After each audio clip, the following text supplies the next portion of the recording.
We start with a 3 Investigates report. Right now, the Webster Parish Sheriff's Office is investigating 2 officers in 2 towns accused of shooting dogs.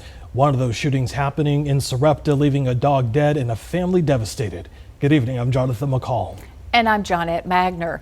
KTBS 3's Gabrielle Parrish spoke with the dog's owner.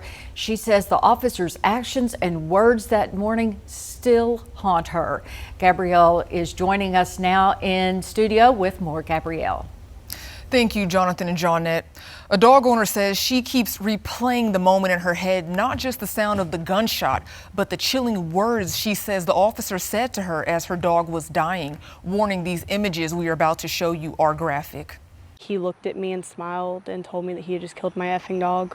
Trinity Moore says she and her husband woke up to loud banging on their door around 9 a.m. on May 20th. They didn't know yet, but a Sareota police officer had just shot their dog Boo in the face with a shotgun. My husband went to the bedroom to go get his ID and realized that she wasn't dead. She was in our bedroom and she was just bleeding everywhere. And he tried to tell me just to keep quiet, not to say anything. He was scared that the officer was going to come in the house and kill her. Moore says after Boo was shot, she ran back inside and bled out for nearly an hour in the bathroom. She claims Officer Joe Morgan wouldn't let her leave the house to get help. There's no way I could go anywhere.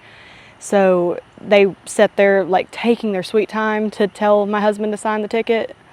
And they finally got him to actually sign it, and they left.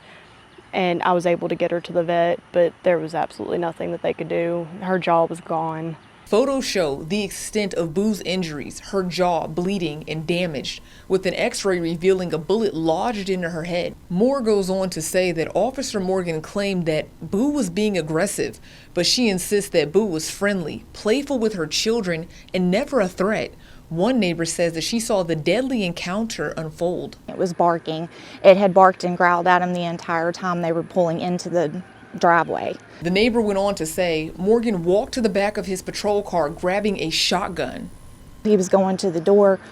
He just had it. He wasn't doing anything with it. And then again, it lunged at him several more times before he even shot it. Another neighbor who lives next door to Boo says she is heartbroken and shocked as her kids played with her. She's never attacked anybody, or she growls sometimes, but it's if she doesn't know you and you're in her house. But she's never bit anybody. She's super sweet, super friendly. The Webster Parish Sheriff's Office is now investigating the shooting. Deputies are conducting interviews. I don't know to the extent of how close we are to closing that. But as soon as we get the report finalized, we'll get with the DA's office and let them look at everything, and then we'll come to a decision on how we move forward. This isn't Officer Joe Morgan's first time in trouble with the law. In 2015, while working at Bayou Dorchey Correctional Center, KTBS reported Morgan was caught on surveillance holding an inmate by the neck while another guard hit the inmate. Both officers were later fired. Now Trinity wants answers to why her dog was killed. I want it to stop, and I want to know how many people have had to go through the same thing, because it's hard. Although Boo is now gone, Morgan still cited the family for allowing the dog to roam loose. Trinity is expected in court June 12th, that's next Thursday, to fight that ticket. She also tells me that she's planning to take legal action against the Sareota Police Department. And I spoke with the chief of police, and he tells me that once this investigation concludes, he will give me an interview. Trinity, on the other hand, is claiming that this isn't the first time Officer Morgan has killed a dog. So if you have any information, please email me at gparish@ktbs.com or feel free to call the newsroom. I'm Gabrielle Parrish reporting live for KTBS 3. Back to you, Johnette. Oh, goodness. What a story. Thank you, Gabrielle.